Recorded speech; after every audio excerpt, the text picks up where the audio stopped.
Hey everyone, and welcome back. Today we're diving into a topic that's pretty fundamental to global politics, and especially if you're a UPSC aspirant prepping for international relations. Oh, absolutely. Yeah. It's nationalism Yeah. and the rise of the nation state. It's a fascinating one, isn't it? I mean, you think about nationalism and it can be this incredible force for good driving all these movements for liberation. Right.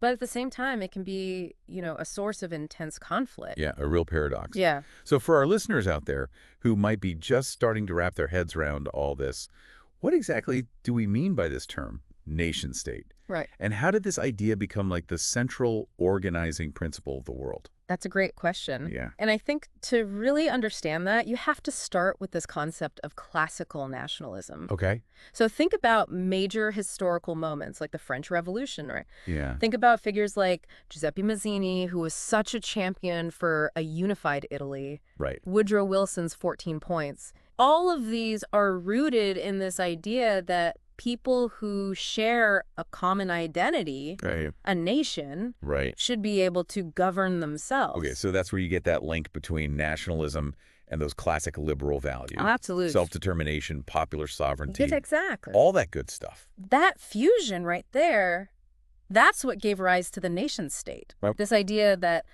ideally each nation should have its own independent state. Right. And as you can imagine, that has had a monumental impact on the world. Yeah. Especially from the 19th century onward. It's really mind-boggling to think about, like, just huge multinational empires. Oh, yeah. The Austro-Hungarian Empire, the Ottoman Empire, the Russian Empire. Yeah. All of these basically crumbled under the pressure of various nationalist movements. It's remarkable to think about, right? Yeah. These empires that once seemed so powerful, so permanent, Yeah. replaced by a whole bunch of new nation states. Right. And that completely redraws the global map, shifts power dynamics in ways that we're still dealing with today. And it wasn't just about breaking away from empires, was it? Yeah. Nationalism also played a role in the unification of existing states, Of course. like we see with Italy and Germany. Classic examples. Yeah, those are the classic examples. Right. And I think for those studying for the UPSC, this is a key area to focus on. For sure. How did nationalism in these cases shift from being associated with those liberal revolutions to becoming a tool for powerful states to promote social cohesion and, stability? Yeah, it's interesting because you look at those two unifications, they're both driven by nationalism, Yeah. but they play out in very different ways. Right. Italy, it was more about bringing together this kind of patchwork of smaller states. Yeah. Germany, it was much more assertive, almost this kind of expansionist form of nationalism, Right. which unfortunately, would have some pretty significant consequences down the line. Yeah, and that's the thing. It's like this seemingly straightforward concept. Yeah. People with a shared identity should be able to govern themselves. Yeah.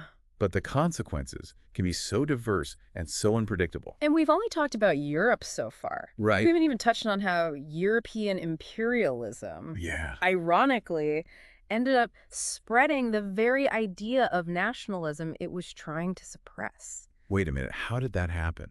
It seems like a contradiction, doesn't it? Yeah. But as European powers colonized vast territories in Africa and Asia, they inadvertently kind of planted the seeds of their own undoing. Okay. They're imposing their own systems of governance, often drawing these arbitrary borders. Right.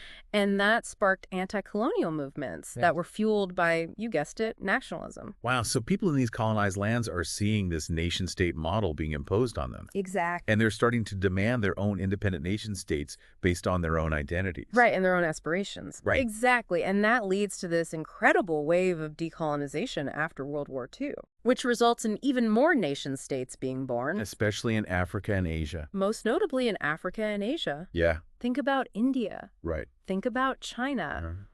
Even as late as 1990 with Namibia Yeah. finally achieving independence. It's a massive shift in global power. Absolutely. And then, of course, you have the fall of the Soviet Union in 1991. Right. Which kind of felt like the final chapter in the dismantling of those major empires. It seemed that way. Yeah, it felt like, okay, now we're in a world dominated by nation states. It certainly felt that way at the time. Yeah. But as we'll explore in the next part of our deep dive, Okay. the nation-state model, for all of its impact, is far from perfect. Right. And it faces some very significant challenges. Oh, I'm intrigued already. I want to hear more about those challenges. Yeah. But for now, just to kind of recap for our listeners, especially those UPSC aspirants out there, Right. we've seen how nationalism, and particularly this idea of the nation state, has just reshaped the entire world map It's amazing. Yeah. in a matter of centuries. In a relatively short period of time, really. Yeah. And as you continue your studies and, exploring international relations further, keep in mind, this is not a simple linear process. Right. Nationalism takes many forms. Yeah. And its impact continues to evolve in ways that are often very complex Right. and unpredictable. Okay. So, buckle up. We'll be back after a short break to dive into those challenges. We'll be right back. Okay, so we've established that nationalism, especially in the form of the nation state, has had this monumental impact on shaping the world as we know it. Yeah, absolutely. But you mentioned that this model, it's not without its flaws. Right. So what are some of those cracks in this seemingly dominant system? Well, I think one of the biggest cracks is that the world is just way more complex Yeah. than a simple map of nation states would suggest. Okay. I mean, you look around the world and there are all these lingering nationalist tensions. Right. Places where the desire for self-determination just hasn't been neatly resolved. So what are some examples that come to mind? Oh, there are plenty. Yeah. Especially if we're thinking about folks who might be prepping for the UPSC exam. Absolutely. What are some of the hot spots? Well, you look at the conflicts in Tibet and Xinjiang in China. You've got the ongoing struggles of the Kurds in the Middle East. Right. The Basques in Spain. Yeah. These are all groups that are still striving for some form of self-determination. Right. Even in this world that's supposedly organized around the nation state. So the dream of a world neatly divided into all these peaceful, self-governing nation states hasn't quite materialized. Not quite. And I imagine it's further complicated by the fact that the idea of a pure nation state, Yeah. one based on a single ethnicity or culture, is pretty much a myth. Yeah, that's a really crucial point. Yeah. Especially if you're trying to analyze international relations, through a more critical lens. Most nation states are incredibly diverse. Right. And this idea that they can or should be ethnically or culturally homogenous, it's just not realistic. Yeah. And frankly, it could be quite dangerous. Well, and the rise and fall of Yugoslavia is a perfect example of that. Absolutely, a textbook case. A country created by bringing together all these different ethnic and religious groups. Right. And it ultimately fell apart when those differences were exploited Exactly. for political gain. Yeah. It just highlights how fragile those constructed identities can be. Right. And how easily that idea of a unified nation can be manipulated. And then even beyond those kind of internal tensions, you have the issue of inequality between nation states. Oh, absolutely. Which you alluded to earlier. Yeah. It's like the animal farm situation, Right. All nation states are equal. Yeah. But some are more equal than others. Some are more equal than others. How does that inequality play out on the global stage? Well, the reality is that nation states are not equal. Right. In terms of their economic and political power. Yeah. Some are vastly wealthier, more influential than others. And that can really undermine the whole idea of true self-determination for everyone. So even in a world of nation states, the playing field isn't level. Not all. What does that mean for countries that are economically or politically weaker? Well, it often means they have to make tough choices. Okay. To attract foreign investment or comply with international agreements, Right. even if those choices compromise their domestic interests. So it's not just about national interests anymore. No. There's this whole other layer of global interests that nation states have to navigate. Yeah, it's a constant balancing act. A constant balancing act, okay. Yeah, and it's a balancing act that I think is only going to get more challenging as globalization continues to accelerate. Okay, so let's talk about globalization. We've talked about it before on the show. Yeah. But how does it specifically challenge the power of nation states? Well, think about it this way. Globalization, with all of its interconnectedness, has made national borders increasingly porous, especially when it comes to the flow of capital, goods information. Right. These things now transcend boundaries. They do. With remarkable ease. Yeah. Often bypassing the traditional controls that nation states used to have. It's like the nation state is losing its grip. Yeah, in a way. On those levers of control that it once held so tightly. Yeah, that's a good way to put it. I remember learning about this during my UPSC prep. And it was fascinating, but also a little overwhelming to try and grasp all the implications. Well, it's a lot to take in. Yeah. For example, in a globalized world, nation-states are often constrained in their ability to set their own economic policies independently. Yeah. They're subject to the whims of global markets, the pressures of multinational corporations. Right. And that can sometimes put their domestic interests at odds with global economic forces. Right. So it's not just about national interests anymore. There's this whole other layer of global interests that nation states have to navigate. It's a complex web. A very complex web. Yeah. And this tension isn't just limited to economics. No, not at all. Think about issues like climate change, pandemics, cybersecurity. Exactly. These are transnational challenges. They are. That just simply can't be addressed effectively by individual nation states acting alone. It requires cooperation. It does. And coordination. Right. Those are those big global problems that require global solutions. Precisely. Not just isolated national efforts. That's why we're seeing the rise of these international organizations, multinational agreements. They're an attempt to fill the void left by the declining capacity of individual nation states. To tackle these issues on their own. Right. But isn't that a bit of a paradox? It is. I mean, we need global cooperation to solve these global problems. Right. But that often means that nation states have to give up some of their sovereignty, some of their autonomy, to these international bodies. It's a trade-off. And that can lead to pushback from those who fear a loss of national autonomy.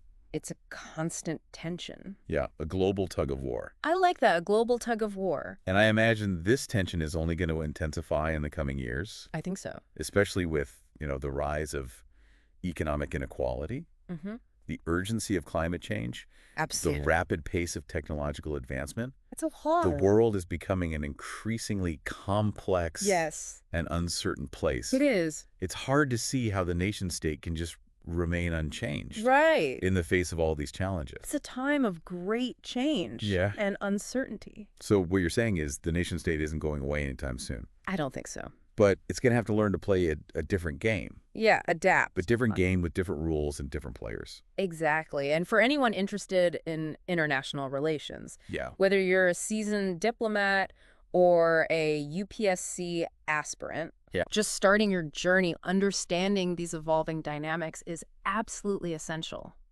I agree. The world is changing, and the nation state, along with everything else, is going to have to change with it. All right, so we've talked about the cracks in the nation-state model, how globalization adds another layer of complexity to the whole equation. Yeah. But before we move on to what all of this means for the future, let's take a quick step back and talk about power. Okay. Because at the end of the day, power dynamics play a massive role in shaping how international relations play out. Absolutely. The way power is distributed among nation states and how that power is exercised. That's fundamental to understanding how the global system operates.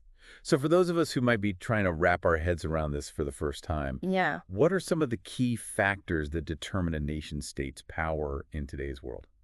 Well, traditionally, military might, economic strength, geographic size. Those have been considered the cornerstones of national power. Right, the classic measures. But in the 21st century, other factors are becoming increasingly important. Okay, like what? Things like technological innovation, access to resources, and even something called soft power.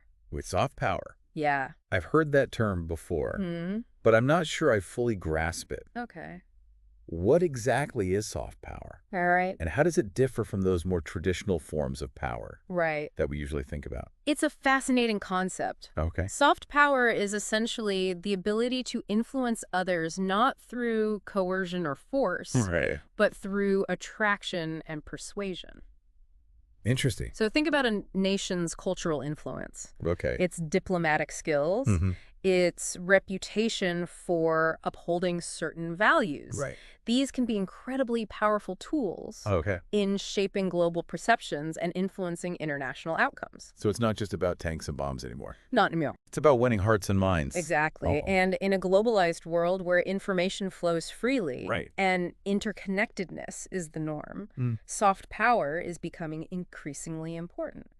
So a country with a strong cultural presence or reputation for diplomacy might have more soft power than a country that relies solely on its military strength. It's a different kind of power. Right, a different kind of power. And it requires a different set of skills and strategies than traditional power politics. So it's about understanding cultural nuances, Yes. building alliances, Mm-hmm. shaping narratives that resonate with diverse audiences. It's a much more nuanced approach.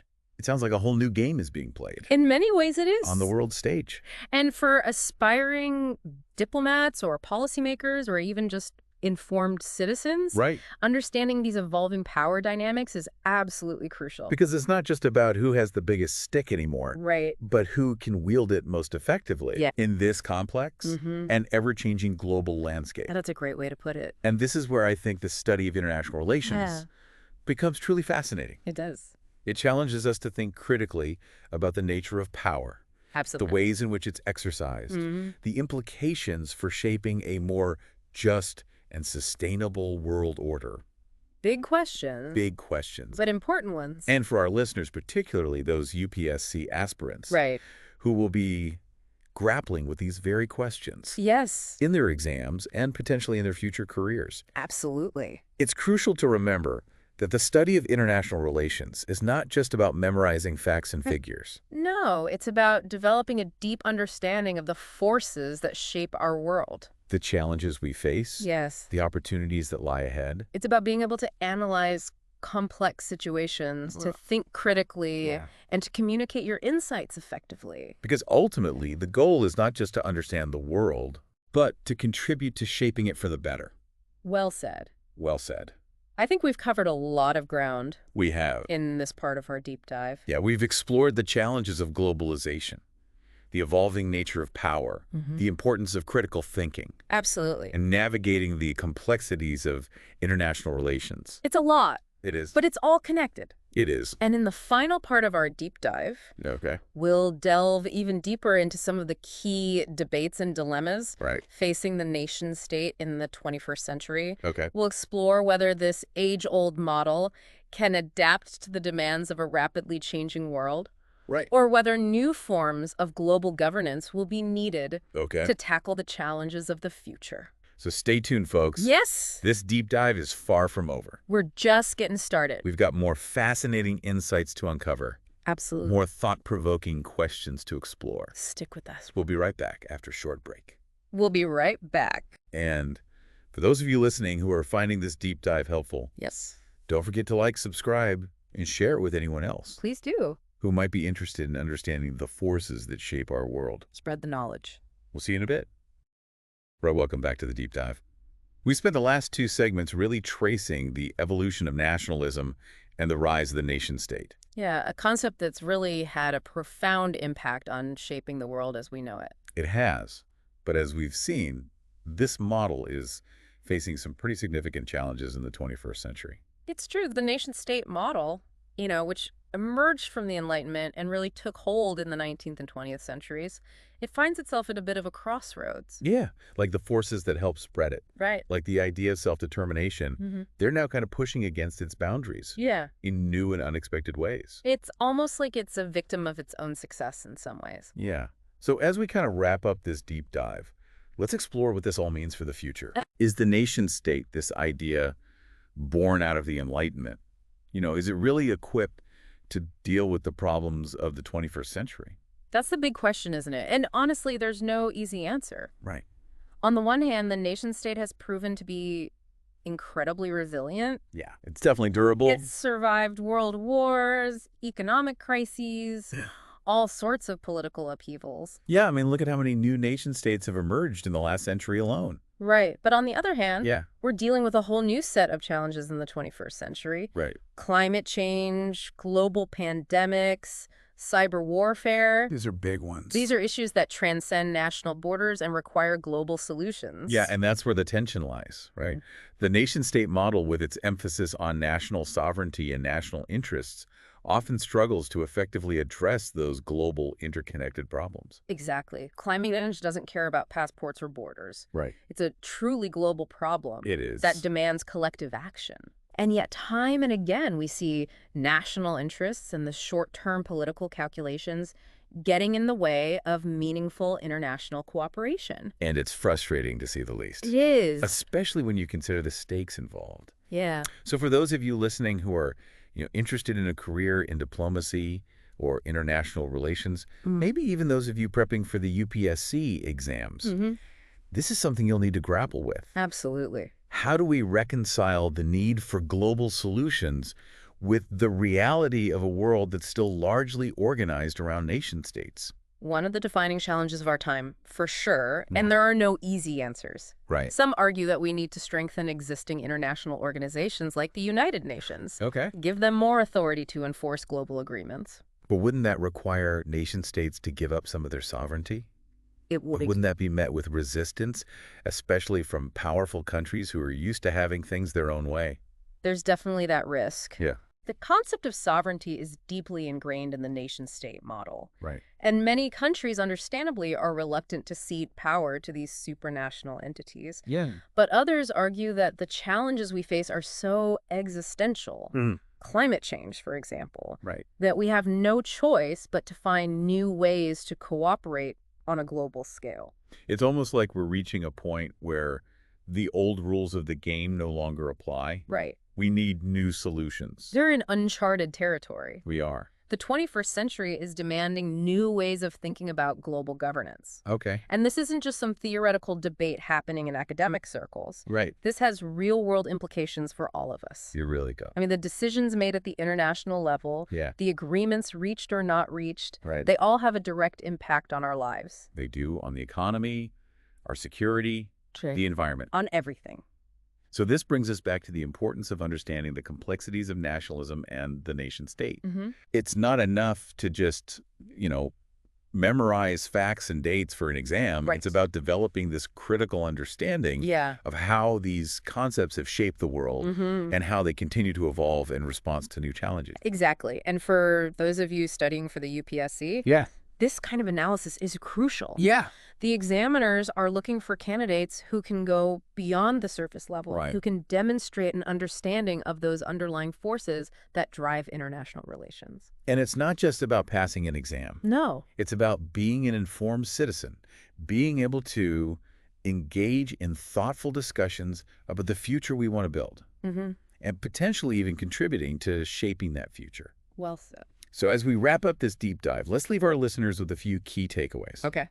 First, the nation-state model, while facing challenges, is likely here to stay. At least for the foreseeable future. Right, but it will have to adapt. It will have to. The 21st century is demanding new forms of cooperation, new ways of balancing national interests with the need for global solutions. Finding that balance is going to be key. It is. And for those of you listening who are fascinated by these big questions, who are curious about how the world works and how we can make it better, I encourage you to keep exploring. Keep learning. Keep learning. Keep challenging your own assumptions. The study of international relations is a journey, not a destination. Right. There's always more to learn, more to understand, and more to contribute. And that's what makes it so exciting. It is. So whether you're a UPSC aspirant, a future diplomat, or just someone who wants to make sense of the world around you, we hope this deep dive has given you some food for thought. We hope so. If you enjoyed this episode and found it insightful, please don't forget to like, subscribe, and share it with your friends. And, as always, keep diving deep. Keep diving deep into the issues that matter most. Thanks for listening.